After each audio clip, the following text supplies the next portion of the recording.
Subscribe करें और bell दबाएं ताकि कोई खबर रह न जाए।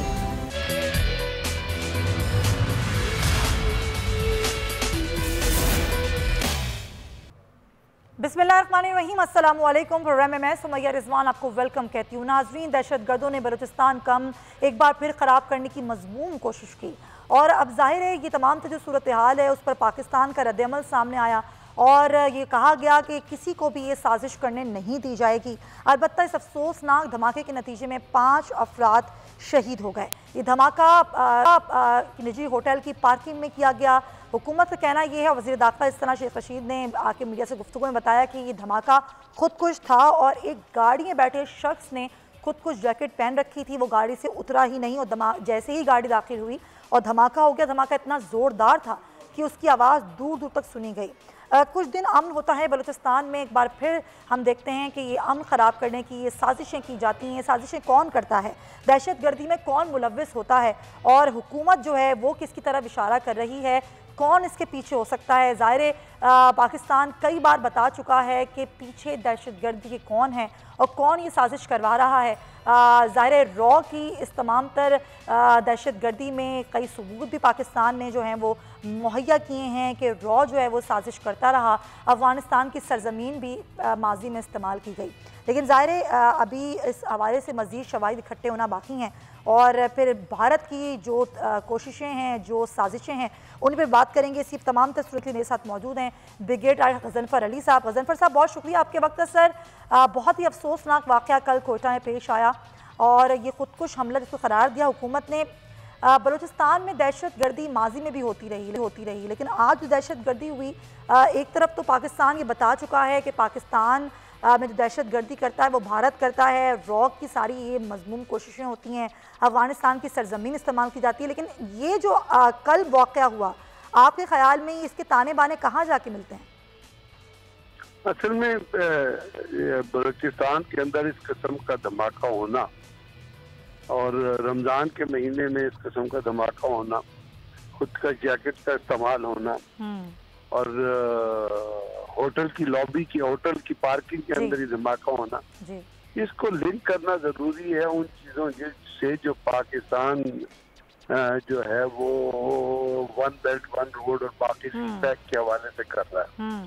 अब इस वक्त आपको पता है कि अभी अगर आपसे गुजरा होगा कि ये TLP का जो एहतजाज हुआ है जी, इससे पहले कोई 400 साइट्स हैं जो जिनसे जो फेक साइट्स हैं जिनसे प्रोपेगेंडा शुरू किया गया है और वो तमाम का तमाम प्रोपेगेंडा मजहबी इंतशार फैलाने के लिए और पाकिस्तान के लोगों को और TLP के लोगों को लड़ाने के लिए उस चीज का जो तमाम की तमाम शवाहिद जो है वो पाकिस्तान के एक मीडिया जो एक्सपर्ट है उन्होंने ला के सामने रख दी है। अब ये तमाम इस वक्त जो चीज हो रही है, शवाहिद ये आ रहे हैं, तो शदीद ये है कि सरीना में गालबन चाइनीज कोई वक्त भी ठहरा हुआ था। जी हाँ, बिल्कुल, लेकिन वो उस वक्त होटल में मौजूद नहीं थे। दफ्तर खारजा ने कहा कि होटल में मौजूद नहीं थे उस टाइम।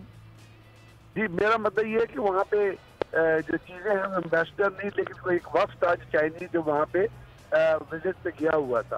अब अगर ये तमाम चीजें हैं तो इसमें आप क्या सोचिए। और उसके साथ साथ आपको पता है कि बलूचिस्तान के अंदर से जो चंद लोग हैं, जिनमें एक अरब यार मरी है, एक बरमदाद भुगती है, जिनको अब बलूचिस्तान के लिए दुश्मन ममालिक के अंदर पनाह लिए हुए हैं, जो कहते हैं कि जी हमने, अगर आप एक सेकंड के लिए बैठ के अरब यार मरी के ट्राइब का और बरमदाद भुगती के ट्राइब का परसेंटेज निकालें बलूचिस्तान की पॉपुलेशन के अंदर, तो वो पॉइंट नहीं बनता, क्योंकि भुगती कबीले के भी और मरी कबीले के भी आगे कोई 20 सब ट्राइब्स बनते हैं, लेकिन ये चूंकि पेड है। अब सोच सवाल आता है, ध्यान में सवाल आता है कि वो जो कुछ कर रहे हैं उनको पैसा कहाँ से मिल रहा है। बिल्कुल, अब पैसा देने के लिए कौन सामने आएगा? साफ जाहिर है पाकिस्तान की एजेंसी तो उनको पैसा नहीं दे रही, तो पैसा उनको या रॉ दे रही है, CIA दे रही है और मुसैद दे रही है। और आपको पता है कि अफगानिस्तान के अंदर CIA का, रॉ का और मुसैद का एक कॉमन एक ज्वाइंट ऑपरेशनल सेंटर मौजूद है, जिसका मकसद पाकिस्तान फैलाना, पाकिस्तान के अंदर दहशतगर्दी को हवा देना और चूंकि अमेरिका भी सी पैक की मुखालफत कर चुका है और कोशिश कर रहा है कि पाकिस्तान किसी तरह सी पैक का हिस्सा ना बने या सी पैक को या वन बेल्ट वन रोड को कंप्लीट ना होने दिया जाए, इसलिए कि अफगानिस्तान के अंदर चाइना जो है वो अहमद माइंस और बहुत सारे ऐसे प्रोजेक्ट है जहाँ वो बड़ी हैवी इन्वेस्टमेंट कर रहा है। यानी अफगानिस्तान के अंदर अगर वो इन्वेस्टमेंट कर रहा है तो अमेरिका तो उसको तबाह करने के लिए आया था अफगानिस्तान को। अफगानिस्तान की उन्होंने ईट पे ईट बजा दिया, लोगों को मारा, कत्ल किया, औरतों के सत्तर बच्चों को अगवा किया, उसने जो कुछ काम किया, उनकी जो ऑपरेशनल टीमों ने जो काम किया, रात को घरों से उठाया। चाइनीज तो ये काम नहीं कर रहे। ये जो हरफयार मरी जैसे लोग, उसके बाद जो रॉ, उसके बाद मुसैद का इंटरेस्ट, ये कॉमन चीजें किस चीज की तरह पॉइंट आउट करती हैं? सही, ये चीजें पॉइंट आउट करती है कि दहशतगर्दी की जितने वाकयात है पाकिस्तान इसके सबूत भी पेश कर चुका है, पाकिस्तान यूएनओ को भी बता चुका है, लेकिन आज बताया यूएनओ तो अब यूएनओ रही नहीं है, वो यूनाइटेड नेशन कॉर्पोरेशन बन चुकी है, जिसका जिस तरह अमेरिका जिस तरह उसका कान मरोड़ता है वो काम कर देते हैं। आप सही कह रहे हैं, पाकिस्तान शवाहिद भी पेश कर चुका, कई बार पेश कर चुका है यूनाइटेड नेशन में, लेकिन आलमी बरादरी ऐसा लगता है उसने अपनी आंखें ही बंद की हुई हैं। चाहे वो दहशतगर्दी पाकिस्तान की सरजमीन पर हो, कश्मीर में लोगों का कत्लेआम हो, कश्मीर को एक जेल की सूरत बना दिया गया है, भारतीय फ़ौज जिस तरह जुल्म सितम कर रही है वो भी आलमी बरादरी को नज़र नहीं आता। लेकिन पाकिस्तान, बिल्कुल सही, बहुत शुक्रिया आपका गजनफर अली साहब, आपके वक्त का, आपकी मुफीद, आपने बिल्कुल ठीक कहा। लेकिन पाकिस्तान को अपनी बात बार बार करते रहना चाहिए आलमी फोरम पे, ताकि उसकी आवाज़ पहुँचे, और आवाज़ जितनी ज़्यादा पहुँचाई जाएगी ये मामला उस तरह से उठेगा, क्योंकि ये सबूत पेश किए जा चुके हैं कि पाकिस्तान में दहशतगर्दी रॉ की जानिब से की जाती रही, इसके ताने बाने मिलते रहे हैं और तमाम तर चीज़ें यूनाइटेड नेशन के सामने रखी भी जा चुकी हैं। ये तो हुई ज़ाहिर दहशतगर्दी के हवाले से बात, और पाकिस्तान इस पर अपना काम भी कर रहा है। अमन के तौर पर पाकिस्तान हमेशा आगे बढ़ के, चाहे वो पाकिस्तान में अमन हो, चाहे वो अफगानिस्तान में अमन हो, पाकिस्तान इस पर काम कर रहा है और करता रहेगा। आगे बढ़ते हैं, कुछ पॉलिटिकल खबरें भी हैं, और जाहिर आपको पता है शहबाज शरीफ की आखिरकार ज़मानत पर रिहाई मुमकिन हो सकी, और अब जो रेफरी जज का ये फैसला आ गया लाहौर हाई कोर्ट से, अब उनको ये कहा गया कि ज़मानत मुत्तफ़िक़ा तौर पर मिल गई। पहले ये मामला अटक गया था और एक जज के दस्तखत थे, एक जज ने इख्तलाफ किया था, और उसके बाद ये मामला गया था रेफरी बेंच के सुपुर्द हुआ था। रेफरी बेंच ने ये फैसला दिया और अब उनको ज़मानत मिल गई है, और ये कहा गया कि 50-50 लाख रुपए के मचलके जो हैं वो जमा कराए जाएंगे। शहबाज शरीफ की रिहाई के बाद जो मुस्लिम लीग नून की सियासत है उसमें क्या तब्दीली आएगी, इसी पर बात करने के लिए मेरे साथ मौजूद हैं शौकत पराचा साहब, हैं सीनियर सहाफ़ी हैं, तजियाकार हैं, बहुत शुक्रिया आपका, और सेनेटर शाहिद आवान साहब भी मुझे पाकिस्तान पीपल्स पार्टी से ज्वाइन करें, आप दोनों हजरात का बहुत शुक्रिया। अली गौहर साहब भी मुझे आगे जाके ज्वाइन कर लेंगे। ज़ाहिर शहबाज शरीफ की रिहाई, PDM का मुस्तकबिल और नून लीग और पीपल्स पार्टी के दरमियान बढ़ती हुई दूरियाँ, क्या आपको लगता है, शौकत पराचा साहब आपसे गुफ्तगू आगाज़ करना चाहूँगी, कि शहबाज शरीफ कोई किरदार अदा कर सकते हैं इसमें? सर्टेनली पार्टी के वो है और उनका ही किरदार बनता है, क्योंकि मियां नवाज शरीफ तो है नहीं मुल्क में, और वो लीडर ऑफ द अपोजिशन भी हैं। Leader of the opposition means वो पूरी जो अपोजिशन की जमातें including that of People's Party, JUI, ANP, मिलिया पार्टी, सबके वो लीडर हैं जी। और मियां शहबाज शरीफ तो पहले ही, आपको याद है, उन्होंने कहा था मिसा के मईशत, वो कह रहे थे कि हम मिलकर काम करें। तो मियां शहबाज शरीफ के आने से एक तो नून लीग ऑब्वियसली एक मोर इफेक्टिव तौर पर बाकायदा एक पॉलिटिकल पार्टी की आएगी, लेकिन साथ साथ जो एक कॉन्फ्रंटेशन का माहौल बना हुआ था उसमें मियां शहबाज शरीफ, मैं हरगिज़ ये नहीं कहना चाह रहा कि वो मियां नवाज शरीफ को छोड़ देंगे, अगर छोड़ चुके होते तो फिर तो बहुत पहले से वो बाहर आ चुके थे, लेकिन मुस्लिम लीग नून का नैरेटिव भी स्ट्रांग हुआ है। आज आपने देखा कि यानी मियां शहबाज शरीफ, उसके बाद ख्वाजा साद रफीक, ख्वाजा सलमान रफीक, फिर फवाद हसन फवाद, और एक लंबी लाइन है, एहसन इकबाल साहब, जितने भी हैं वो इसी तरह के एहतसाब के रास्ते से आए और बाहर आ गए। तो मरियम औरंगजेब कह रही थी कि देखें इमरान खान का जो एक एहतसाब का बयानी है वो तो कह रही थी झूठा बयान है, वट एवर दैट इज, लेकिन वो क्रम्बल हुआ है, और ये वो स्ट्रेंथ है जो आज नून लीग को मिल रही है इस फैसले के बाद। अगर तो एविडेंस नहीं होती, कंक्रीट आपके पास प्रूफ नहीं होते, फिर तो आप इस तरह की एक्सरसाइज में मत जाया करें। आप तो उनको क्लीन चिट दे रहे हैं ना बैठकर। बिल्कुल आप सही कह रहे हैं। ये जो चीज़ें हैं ज़ाहिर है, बिल्कुल आपने सही कहा, ये ज़रूर इसको मद्देनज़र रखना होगा। लेकिन पाकिस्तान पीपल्स पार्टी का क्या सोचना है? शादाद अवान साहब, पाकिस्तान पीपल्स पार्टी क्या पीडीएम में उसकी वापसी हो सकती है? कोई इम्कान है? क्योंकि मौलाना साहब तो चाहते हैं कि पाकिस्तान पीपल्स पार्टी वापस आ जाए पीडीएम में। देखिए बात ये है कि फिलहाल तो शादाद साहब, आपको मेरी आवाज़ आ रही है? पीडीएम से रास्ता जुदा नहीं की है। हेलो जी शादाद साहब। हेलो जी शादाद साहब। जी शादाद साहब, अगर आपको मेरी आवाज़ आ रही है सर प्लीज़ कंटिन्यू कीजिएगा।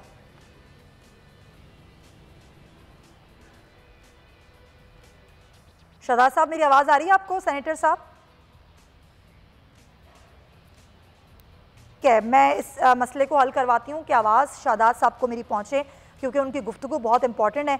लेकिन शौकत पराचा साहब, पाकिस्तान मुस्लिम लीग नून जिसकी एक पॉलिसी रही है, वो पॉलिसी रही है इदारों से टकराना, इदारों के ख़िलाफ़ हिर्ज़ा सराई करना, फिर मामलात को खुश असलूबी तय करना। शायद मरीम नवाज़ को नहीं आता, लेकिन आपने जिस तरह कहा कि शहबाज शरीफ मफाहमत की सियासत पर यकीन रखते हैं, गो कि उन्होंने मियाँ साहब को तो नहीं छोड़ा, लेकिन ज़ाहिर है उनको ये आता है कि सियासत मफाहमत की किस तरह करनी है। मैं आती हूँ आपकी जानिब, लेकिन शादाद साहब से मेरी जो है वो वापस बहाल हो गया राबता। शादाद साहब को मेरी आवाज़ आ रही है? सर बताइएगा, कोई वापसी का इरादा है पाकिस्तान पीपल्स पार्टी का पीडीएम में? जी बिल्कुल आ रही।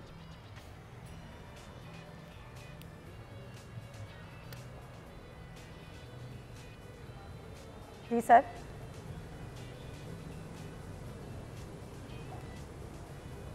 सर आपने मेरा सवाल सुना शादाद साहब? ठीक है शौकत बाजा साहब, आप मेरे सवाल का जवाब दे दें सर, फिर मैं जाती हूँ शादाद साहब के पास। मेरा ख्याल है थोड़ी सी मुझे शहादत अवान साहब की, सेनेटर साहब की बात भी समझ आई, और मैं उसी नुक्ते को आगे बढ़ाना चाह रहा हूँ जो आप उनसे क्वेश्चन करना चाह रही हैं। पीपल्स पार्टी ने अभी पीडीएम नहीं छोड़ी, let it be very clear. अच्छा, पीपल्स पार्टी अभी भी पीडीएम का हिस्सा है।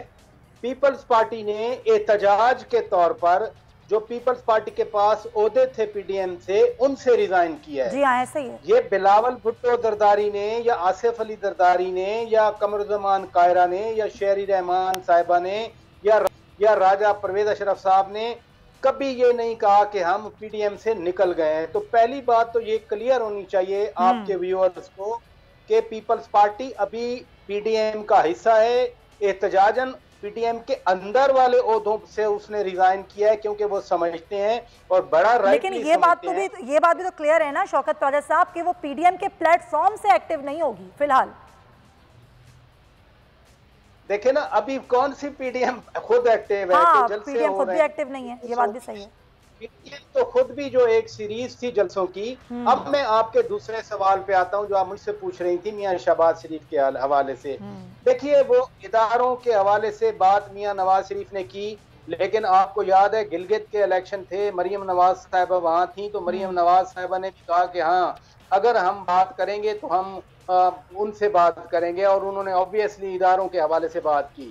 तो वो मियां शहबाज शरीफ हों या मरियम नवाज साहिब हों, ऑन द रिकॉर्ड ये कह चुके हैं कि हाँ हम विलेंगे हैं बातचीत के लिए। बातचीत किस हवाले से होनी चाहिए, ये अगर कोई बातचीत होती है तो वो फिर उन्होंने खुद ही डिसाइड करना है। पीडीएम के प्लेटफॉर्म पर भी और एज अ पार्टी भी देखे ना, मुस्लिम लीग नून इस सिस्टम का हिस्सा है।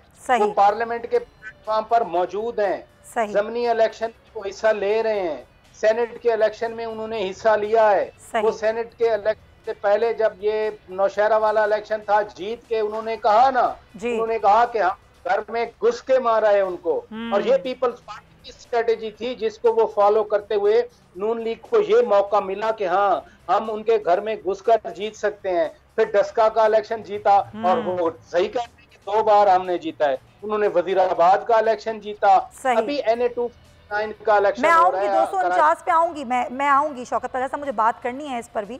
249 के इलेक्शन का अहम हल्का है ये भी। लेकिन शहादत अवान साहब से राब्ता बहाल हुआ है और उम्मीद कर रहे हैं कि उनको मेरी आवाज़ पहुंच जाए। शहादत साहब, मेरी आवाज़ आपको पहुंच रही है सर? जी आ रही जी शादाब साहब, आ रही है, नून लीग बिल्कुल आ और रही है। पीपल्स पार्टी के दरमियान जो ये दूरियां हो गई हैं, कोई इम्कान है कि ये दूरियां खत्म होंगी और पीपल्स पार्टी पीडीएम के प्लेटफॉर्म से एक बार फिर एक्टिव नजर आएगी? देखें, सियासत में कोई चीज़ हरफ़े आखिर नहीं होती। अभी तक कोई कैटेगोरिकली स्टेटमेंट नहीं आया कि पाकिस्तान पीपल्स पार्टी ने पीडीएम से अलहदगी इख्तियार की है जिस तरीके से एनपी ने की है। तो अभी उनका कोई बाकायदा जब कोई उनका इजलास होगा, जो लाहे अमल बनेगा, तो पीपल्स पार्टी तो हमेशा डेमोक्रेटिक प्रोसेस का जो है ना वो उसका प्रोसेस का हिस्सा रहती ही है। सही। तो अदम एतमाद की तहरीक का क्या होगा फिर? वो भी तो लाने का प्लान था, पीपल्स पार्टी ने मशवरा भी दिया था, उस पर क्या बात होगी इजलास में, अगर इजलास होता है बाद में ईद के? देखें, ये तो अगर वो पीडीएम में सारे दोस्त बैठेंगे, मुश्तरका तौर पे जो लाहे अमल बनेगा तो उसके बाद ही कुछ कहा जा सकता है। एक इंडिविजुअल ये नहीं कह सकता कि अदम एतमाद होगा नहीं होगा। तो ये सिलसिला तो बिलावल साहब ने कहा था कि पंजाब से शुरू किया जाए, लेकिन ये है कि पीडीएम जो है वो अपनी लाइन पे चल पड़ी। उन्होंने लोगों पे कबल अज वक्त जो है अदम एतमाद उन्होंने करना शुरू कर दिया। सही। तो अगर इनका कोई इजलास होगा दोस्तों का तो उसके बाद ही कुछ कहा जा सकता है। लेकिन शादाब साहब, अभी पिछले दिनों जिस तरह के बयानात नून लीग और पीपल्स पार्टी ने एक दूसरे के खिलाफ दिए, उन्होंने तो आपको सिलेक्टेड तक कह दिया, यहाँ तक इल्जामात लगाए गए। उसके बाद क्या जो ट्रस्ट डेफिसिट आ गया है आप दोनों के दरमियान, क्या वो कम होगा? आपको लगता है कि शहबाज शरीफ की क़यादत में अगर आपसे बात की जाएगी तो आप लोग बात करेंगे उनसे? देखें, पीडीएम में किसी की क़यादत नहीं है। मेरा कहना यह है कि पाकिस्तान पीपल्स पार्टी ने मुल्की मफाद में, मैं नून लीग की बात कर रही हूं जी। नून लीग की अगर आप बात कर रही हैं तो कोई वो फोरम नहीं है कि जिस फोरम पे आप ये कहें कि शहबाज शरीफ की क़यादत में कुछ मसला सिलसिला होगा। वो हिज़्ब इख्तिलाफ के जो है वो ज़रूर है नेशनल असम्बली में, लेकिन पाकिस्तान पीपल्स पार्टी जो है, पाकिस्तान पीपल्स पार्टी अपने तौर पर चलती है। अगर इस किस्म की कोई मूव बनेगी तो पीपल पार्टी उस लिहाज से फैसला करेगी। चले ठीक है, पॉइंट टेकन। आफ्ताब जहांगीर साहब बैठ चुके हैं, पाकिस्तान तहरीक इंसाफ से हमारे साथ हैं। आफ्ताब साहब, ज़ाहिर मामलात कुछ इस तरह के हैं कि अभी जो पीडीएम है वो भी गैर फ़ाल है, लेकिन एक मामला जो कि ज़ाहिर उठा वो था जहांगीर तरीन का मामला। गो कि ये कहा जा रहा है कि जहांगीर तरीन से अब मुलाकात मुतवक्के है, जहांगीर तरीन लेकिन ये कहते हैं वज़ीर आज़म से मिलूंगा। ये ग्रुप बन रहा है, हुकूमत के अंदर ही ग्रुप बंदी हो रही है। वैसे तो इमरान खान साहब कह चुके हैं कि ज़ाहिर एहतसाब तो सबका होगा, और यही हमने कहा था अगर किसी के खिलाफ इंक्वायरी हो रही है तो वो ये ना सोचे कि उसके खिलाफ कोई इंतकाम हो रहा है। लेकिन ऐसा क्यों होता है कि जब एहतसाब का अमल शुरू होता है, चाहे वो अपोजिशन के खिलाफ हो या हुकूमत के अपने लोगों के खिलाफ, तो उसमें इंतकाम की बातें क्यों की जाती हैं कि सियासी इंतकाम का निशाना बनाया जा रहा है? अब तो कई सूबाई वज़रा के नाम भी आ गए हैं शुगर स्कैंडल में, उनको भी तलब कर लिया है नैब ने। अच्छा, बहुत शुक्रिया, आपने मुझे अपने प्रोग्राम में मौका दिया और अपने मेरे तमाम दोस्तों को सलाम और उन सबको रमज़ान की मुबारकबाद। देखिए, बात ये कि मैं ये समझता हूँ कि मेरी अपनी बिल्कुल मैं ऑनेस्टली राय दे रहा हूँ कि ये बहुत बड़ी ज़्यादती है कि अगर किसी शख्स का कहीं पर नाम आया है किसी भी स्कैंडल में या किसी भी इंक्वायरी के दौरान या कोई भी उसके ऊपर मुकदमा है तो उसका रेलिवेंट फोरम है अदालतें। उसे चाहिए अपने आप को अदालत से जो है वो अपने आप को क्लियर है, उसका ताल्लुक हो चाहे किसी और भी किसी पार्टी से हो। ये बड़ी ज्यादती है कि हम अगर हुकूमत में होते हैं तो जब अपोजिशन वालों पर कोई इल्जामात लगता है तो फिर हम ये कहते हैं कि जी वो कहते हैं हमसे इंतकामी कार्रवाई हो रही है। अब जैसे जहांगीर तरीन साहब हैं तो मैं तो बड़ा हैरान हो रहा हूँ कि मेरे वो मुंतखब दोस्त मैं जहांगीर तरीन साहब को अपना लीडर मानता हूँ। मैंने उनकी बहुत रिस्पेक्ट की है, मुझे बहुत पता है कि उनका क्या रोल था पार्टी के अंदर और उसमें कोई दो राय नहीं है। आज भी मैं उनको ये समझता हूँ जब तक वो पार्टी के साथ हैं वो मेरे लीडर हैं। जहांगीर तरीन को आपने कहा लीडर मानता हूँ, आप इमरान खान को लीडर मानते हैं या जहांगीर तरीन को लीडर मानते हैं? नहीं, देखिए पार्टी का काय, पार्टी का चेयरमैन, पार्टी का मेन आदमी तो इमरान खान है, लेकिन उसके अलावा जो सीनियर लोग होते हैं वो भी तो लीडर होते हैं। सही, आपको लगता है कोई ज्यादती नहीं हो रही है? नहीं, मैं ये समझता हूँ, देखिए ज्यादती मैं कौन होता हूँ ये कहने वाला कि ज्यादती हो रही है या ज्यादती नहीं हो रही। अगर एक गवर्नमेंट ने इंक्वायरी कमीशन बनाया था या FIA या FBR या जो भी आपके रेलिवेंट इदारे हैं वो अगर तहकीकात कर रहे हैं तो हमारा काम ये है कि हम उसको जो है प्रॉपर इंसाफ के साथ उसके साथ सलूक करें। जब मेरे नबी पाक सल्लल्लाहु अलैहि वसल्लम ने, जिसके ऊपर आजकल इतना वो शोर हो रहा है कि जी शान रसूल की ऊपर बात, हुर्मत रसूल पर बात, उनकी सुन्नतों पे अमल कर लें, कि उन्होंने कहा कि अगर मेरी फातिमा पे भी कोई ऐसा इल्जाम लगेगा या कुछ होगा तो मैं उसको भी सजा दूंगा। तो अगर आप पर कोई चीज लगी है अदालतों के साथ, ना कि मेरे मुंतखब दोस्त, सारे मेरे दोस्त हैं जो मेरे MNA साथी हैं, जो MPA हैं पार्टी के, वो अगर इस तरह प्रेशराइज करेंगे तो फिर निजाम कैसे आगे चलेगा? एक गरीब आदमी के लिए अलग निजाम, एक अमीर आदमी के लिए अलग निजाम, ये कैसे हो सकता है? मैं तो समझता हूँ कि अगर हम रियासत मदीना की बात करते हैं तो फिर हमें जो है अपने किरदार से भी साबित करना होगा कि जी हम, हाँ अगर कोई देखना है तो उसको बिल्कुल उसको एक तरफ तो शुगर स्कैंडल में जो है वो लोगों को तलब भी किया जा रहा है, केसेस भी स्टार्ट हो चुके हैं, लेकिन चीनी की कीमतें भी कम होने में नहीं आ रही आफ्ताब जहांगीर साहब। वो भी 102 रुपए, 105 रुपए यही रेट चल रहा है, हालांकि जो 58 रुपए रेट था और सब्सिडी के बाद और फिर बाद में उसको बरामद करने के बाद जो रेट उसका पहुंचा, डबल हुआ, वो नीचे क्यों नहीं आ रहा? ये सब कुछ भी हो रहा है और रेट भी वहीं का वहीं है चीनी का। अच्छा देखिए, मैं आपको एक और चीज बताऊं, मैं तो कोई शुगर के साथ इतना मेरा ताल्लुक नहीं है। मैंने तो इसका एक हल निकाला है। मैंने तो अपने घर में बोला है कि यार ये तुम्हारे जो 100 रुपए की जो चीनी है वो 50 रुपए की हो जाएगी। उन्होंने पूछा बाबा कैसे हो जाएगी? मैंने कहा बेटा इससे पहले कि डॉक्टर तुम्हें मना करें शुगर पीने से, आप एहतियात शुरू कर दो, समझे ना? 2 के बजाय 1 चम्मच चाय में डाल लो, तुम्हारा मसला हल हो जाएगा बेगम, समझे ना? यानी कि आप ये कह रहे हैं कि आप जो चीज महंगी हो जाए उसको फिर इस्तेमाल करना छोड़ दें, ये बेहतर है? इस्तेमाल नहीं करना छोड़ते हैं, एहतियात करना शुरू करते हैं। अच्छा है, देखिए मैं जो चीजें आपके इंसान के इख्तियार में, उससे क्या होगा?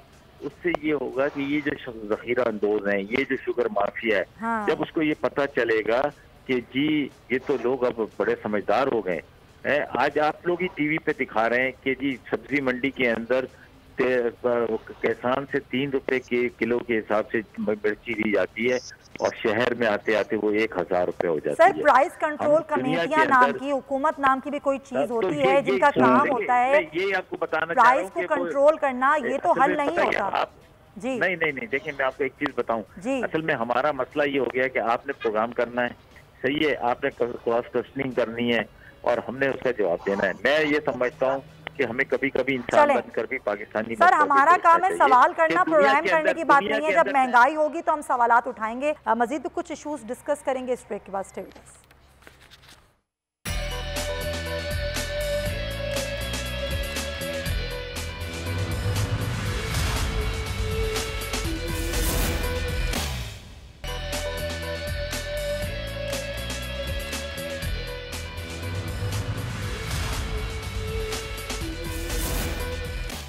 वेलकम बैक टू जो पाकिस्तान और सऊदी अरब के दरमियान जो अब दूरियां थीं वो ख़त्म हो रही हैं और पाक सऊदी अरब ताल्लुकात में मज़ीद पेशरफ्त सामने आई है। शाह महमूद कुरैशी के दौरे ने बहुत अच्छी, इसमें हमने देखा कि पेशरफ्त हुई और तकरीबन 1.5 साल बाद पहला मुआहिदा पाक और सऊदी अरब दरमियान हुआ। साथ ही साथ जो वज़ीर ख़ारजा का ईरान का दौरा था उसमें भी ये कोशिश की जा रही है कि ईरान के दरमियान जो ताल्लुकात हैं पाकिस्तान और ईरान के दरमियान उनको बेहतर बनाया जाए। ना सिर्फ ये बल्कि ईरान और सऊदी अरब के दरमियान ताल्लुकात हैं उनमें भी जो है पाकिस्तान अपना किरदार अदा कर सके। साथ ही साथ इस्लामोफोबिया के हवाले से भी ईरान और पाकिस्तान ने मुश्तरका काविशों पर जोर दिया है।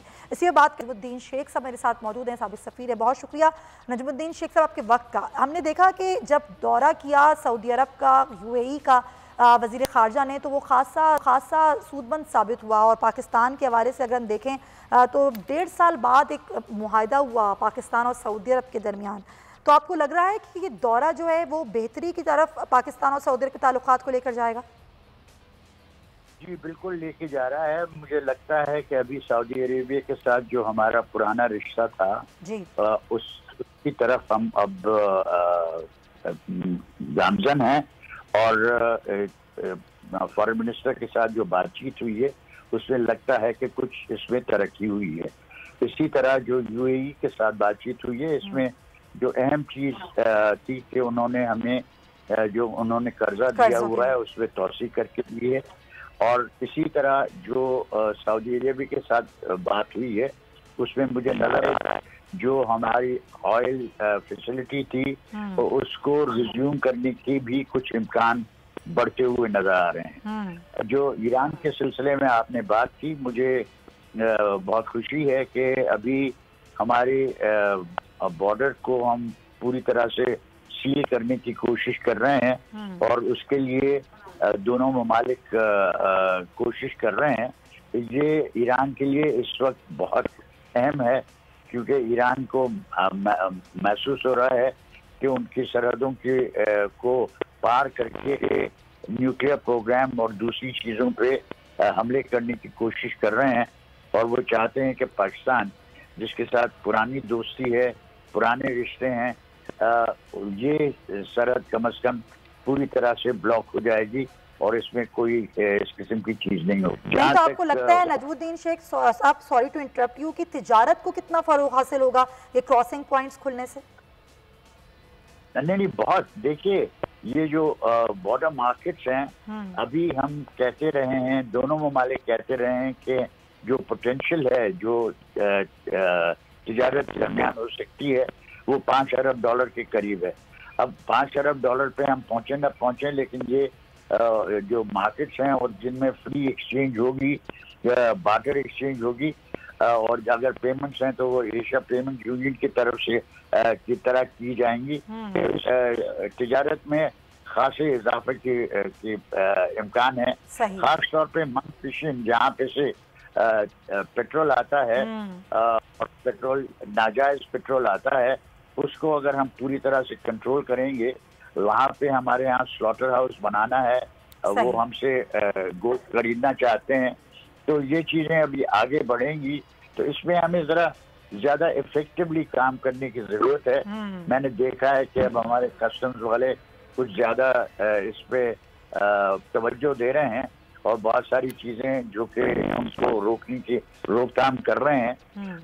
इसको हमें देखना है दोनों तरफ से कि ये रोजगार का भी एक तरीका है, लेकिन ये रोजगार हो सकती है गैर कानूनी काम किए बगैर, और उसकी तरफ हमें गामजन होना पड़ेगा। अच्छा शेख साहब, एक और अहम मामला, पाकिस्तान ने नामूस रिसालत पर, इस्लामोफोबिया पर पूरी दुनिया को अपने मौक़िफ़ से आगाह किया, लेकिन अब इस्लामोफोबिया के हवाले से ईरान से बातचीत है कि ईरान पाकिस्तान का साथ देगा और आलमी दुनिया के सामने ये चीज़ रखेगा कि पाकिस्तान को खास और मुसलमानों को कितनी तकलीफ़ पहुँचती है, और नामूस रिसालत के हवाले से भी जो है वो बात जो है वो ईरान के साथ मिलकर की जाएगी। आपको लगता है कि वाकई दोनों ममालिक और अगर दीगर ममालिक भी शामिल होते हैं तो ज़्यादा बेहतर तरीके से रखा जा सकता है मौक़िफ़ मुसलमानों का आलमी दुनिया के सामने? देखिए, इस पे प्राइम मिनिस्टर इमरान खान ने जो बात की है वो बिल्कुल सही है। ये मसला जो है ये पाकिस्तान अकेले का नहीं है, ये सारी इस्लामी दुनिया का है, और जब इस्लामी दुनिया इस पे एक आवाज से बोलेगी तो उसकी सुनवाई होगी। लेकिन अगर आप अपनी तौर पे करने की कोशिश करेंगे तो आपको सिर्फ और इस पे आप कहेंगे कि साहब इसकी वजह से हम आपके साथ रिश्ता नहीं रख सकते, तो आप सिर्फ अपना नुकसान करेंगे। तो ये सिर्फ उस वक्त हो सकती है जब इस्लामी दुनिया सारी मिल के एक ही आवाज से ये बात करे। ये ईरान और पाकिस्तान के मिलने की बात नहीं है, ये बात है 45 इस्लामी ममालिक जो हैं, OIC के जो रुकन हैं, उन सबको मिल के इस पे बात करनी होगी। और इसमें पेश इमरान खान साहब रहेंगे, क्योंकि उन्होंने अक़वाम मुत्तहिदा में और जगहों पे ये सवाल उठाया है कि ये इस्लामोफोबिया जो है ये दुनिया का रिश्ता बिगाड़ देगी। नजमुद्दीन शेख साहब, बहुत शुक्रिया, आपने बड़ी अहम बात की कि पूरी मुस्लिम उम्मा को आवाज़ होकर इस्लामोफोबिया और नामूस रिसालत पर बात करनी होगी।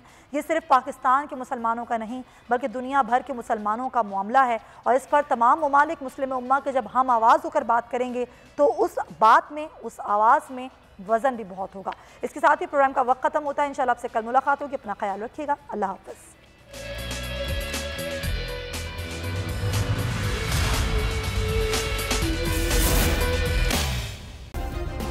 सब्सक्राइब करें और बेल दबाएं ताकि कोई खबर रह न जाए।